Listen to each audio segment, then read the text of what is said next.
Judges 18 continues the troubling spiritual decline of Israel, showing how confusion in worship leads not only to personal error, but to collective corruption.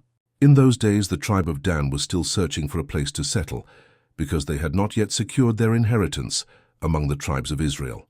From their territory, they sent 5 men from Zorah and Eshtaol to scout the land and find a suitable home. These men traveled north until they reached the hill country of Ephraim, where they came to the house of Micah and decided to stay the night. Recognizing the voice of the young Levite priest who lived there, they stopped and asked him who had brought him to this place and what he was doing. The Levite explained that Micah had hired him as a personal priest. The 5 men then asked him to inquire of God whether their journey would be successful. The Levite assured them, "Go in peace, but the Lord is watching over your way." They continued north and eventually reached Laish, a peaceful and unsuspecting city. The people there lived securely, isolated from others, and had no ties to powerful allies. Seeing that the land was fertile and vulnerable, the men returned to their fellow Danites with a report. "Arise, let us go up against them, for the land is very good." Do not hesitate.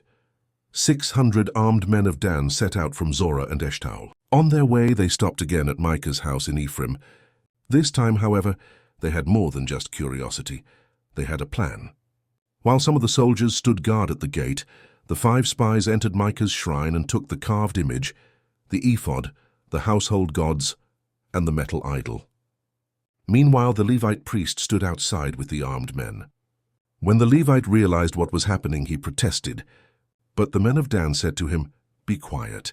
Come with us, and be a father and priest to us. Is it better for you to serve the household of one man, or to serve an entire tribe in Israel?"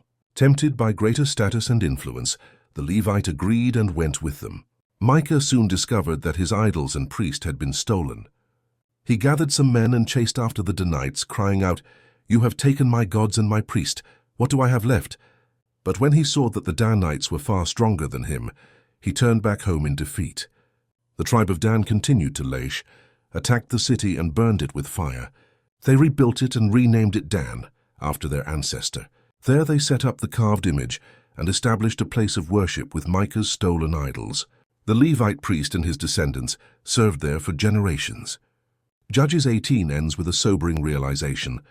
What began as one man's misguided religion in Ephraim had now become an official form of worship for an entire tribe of Israel, a tragic picture of how far the nation had drifted from God.